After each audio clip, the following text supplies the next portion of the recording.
Hello friends, today in this tutorial I will be showing you that how basically we can schedule our emails inside Google Apps Script, and we will be able to now send out email addresses using Google Apps Script. And for this we will be using our Google Sheet. You can see all this data will be returned to us inside the email address. We have 3 rows out there inside of a Google Sheet. You can see name, age and country. So all this data we will be sending it as an email address inside Google Apps Script, and we will also be scheduling that email. So let's suppose you want to execute that code at a specified date and specified time. You can even mention it inside the trigger option. So inside Google Apps Script we have a trigger option. Basically I have basically made a trigger here. You will see that if I edit this, you will see it will only run at this specific date and time.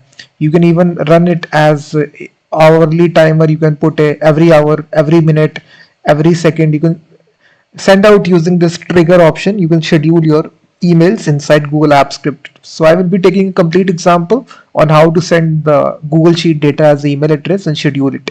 So for that process, guys, I have written a complete blog post on my tutorial website webninjadeveloper.com. So if you want the full source code of this tutorial, I will definitely recommend that you go to the description of this video and follow this blog post alongside watching this video. So let's start building this application, guys. So first of all, we need to go to Google Sheet. So here we will create brand new sheet here. So just go to your go to sheets here, and here we will create a blank sheet, and you can rename your sheet here accordingly. Let me rename this to student data. So basically, guys, now we can have some columns here: name of the student, age, and the subject. So we can give some names here, guys. Let me rename this to name, and here mark 23, and this is maths. Let me add some more entry here: Adams to 34, science. So we have these two columns out there, 3 columns and 2 rows. So now what we will do, guys, basically we need to create a page range out there. So you need to select these rows of data that you need to send out inside the email address. So just select it using right click. So it will select, and now go to the data option, and here, guys, we have this option called as named range. You need to create a name range out there. So it will automatically select the columns from A1 row, which is A1 to C3. You will see that A1 to C3 is selected. Now you can name your range here. Let's suppose I say student data and click on done. So our range is created, guys. So only these rows of data will be sent to the email address. So now what we need to do, we need to go to extensions and go to app script, and here we will write this code to execute to actually send out the email address. So here we just need to write the function, guys. It's very simple. So let me zoom in and show to you how basically it is done.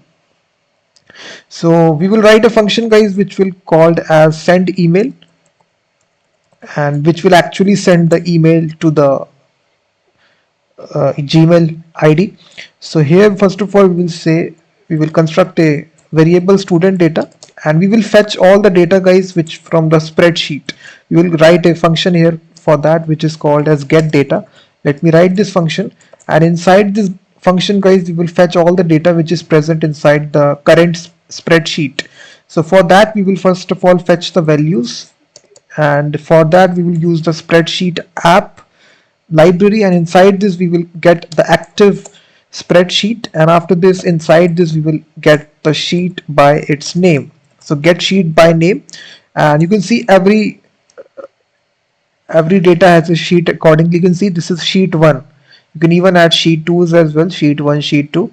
So this is sheet 1, so we need to only focus on sheet 1. And inside this we have created this range out there, guys. You can see student data, so we need to get the data inside this. So we will simply say get range.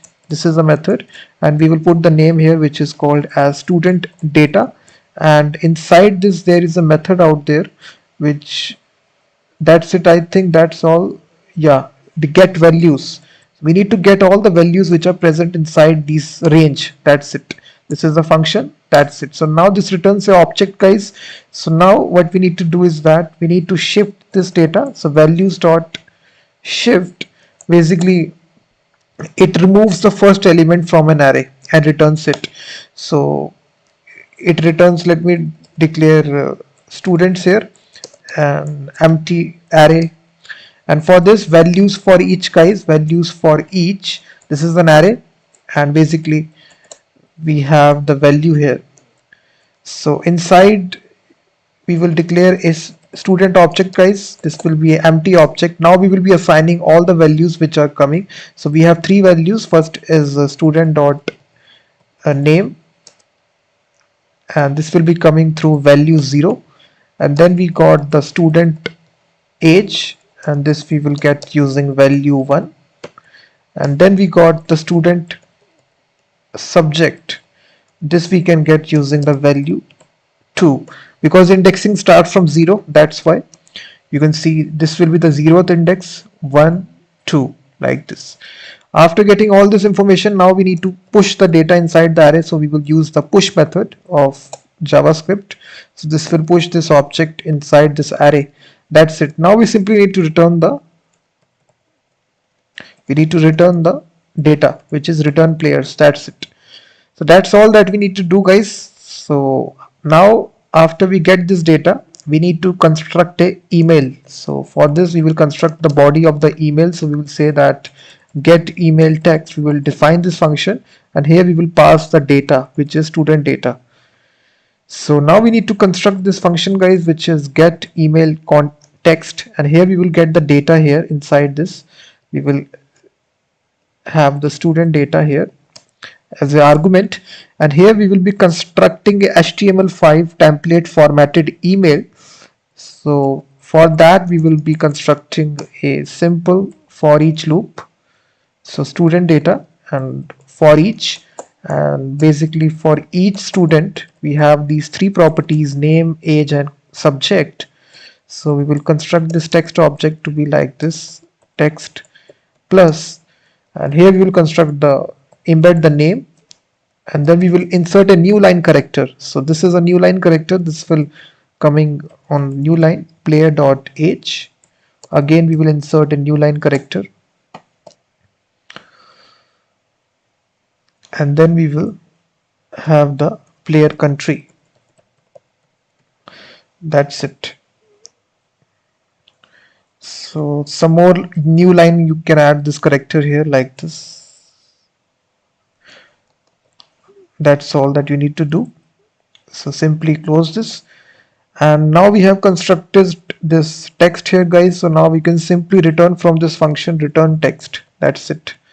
So now we have constructed the body of the email, guys. So now we can use simply the mail app, and we can send the email address, send email. We can use this function, and here we can provide the options. Two option will be the email address to which we are sending it. So we are sending to this email address. Let's suppose this one. You can even add multiple email addresses as well. Just put a comma here and you can add two email addresses. Let me add 2 1. So you can just add multiple emails as well. After put a comma, and now we need to put the subject field. Subject will be simply student data, and then we have got the body. So body is equal to body that we have constructed.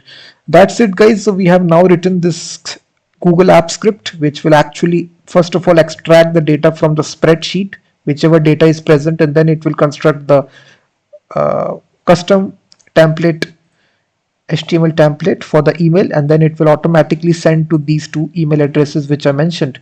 So now we need to simply save the project, and it will save this project. So let me run this for normally, guys. If I run it normally, click on run option. So as soon as you run this, you will need to first of all grant the permission for using the spreadsheet and the mail app. So it will take some time if you run it for the very first time, but subsequently it will not take some more time. So you need to review permissions, you need to select your account, and then you need to go to advanced and grant the access. So you can see Google Sheet access and send email access. Simply click allow, and as soon as you click allow guys, now your authorization is completed or execution started, and it is saying players is not defined. Where I think 31 line. Okay, so this needs to be student, sorry. So students dot push, and this needs to be student, not player. And here also this needs to be students. So just make sure that you not spell it wrong. So now if you click again run, it will run your function guys, so it will take some time. Execution started again at line number 15. Sorry, I have, this needs to be student, student student and student, and this needs to be subject, not country. So that's all guys. Now if you save your project and now run this project here, execution started, execution completed. Now if I check guys, go to my email address, you will now see a email address will be there, student data, subject is there. If you open this, you will see your custom HTML template of email. You can see marks 23, maths, Adams 34, science. So whatever data is present inside your Google spreadsheet is mailed here automatically. So now if I check the second one, which is this one, here also if I open Gmail, you will see a email address will be received here also. If you see student data, so automatically it can send it to multiple people. You just need to put a comma.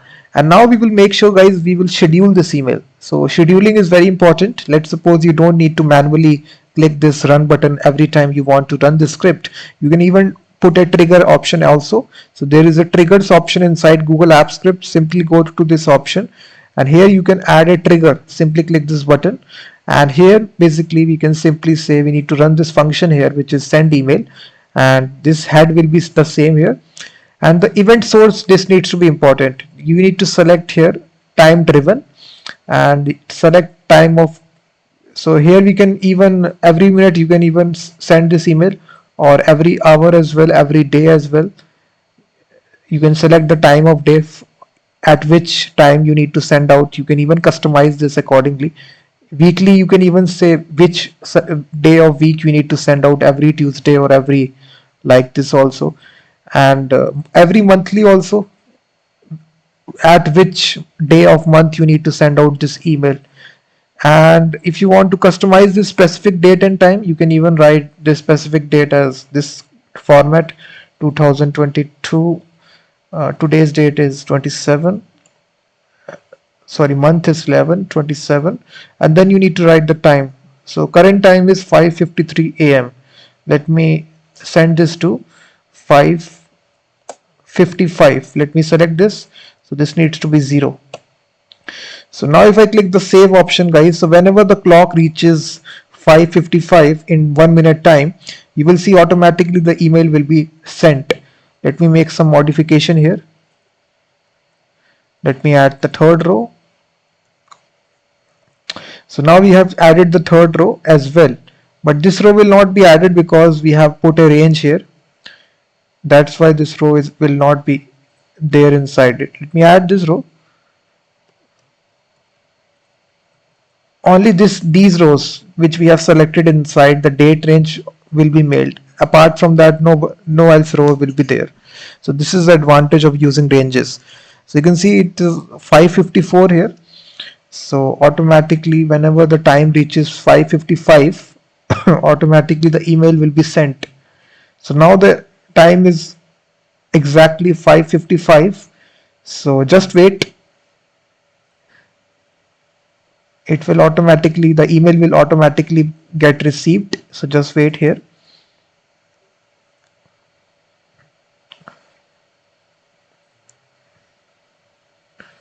So 5:55.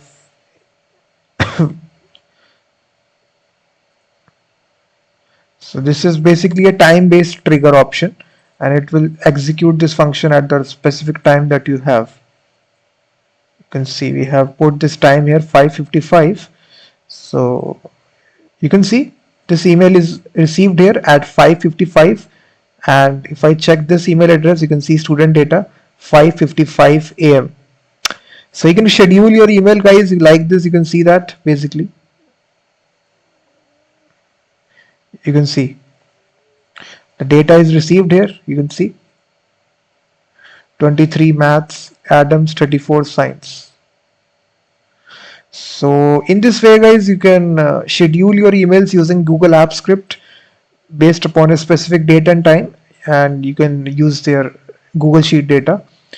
So thank you very much for watching this video. If you like this video, then please hit that like button and also go to the description of this video to get all the source code. And I will be seeing you in the next video.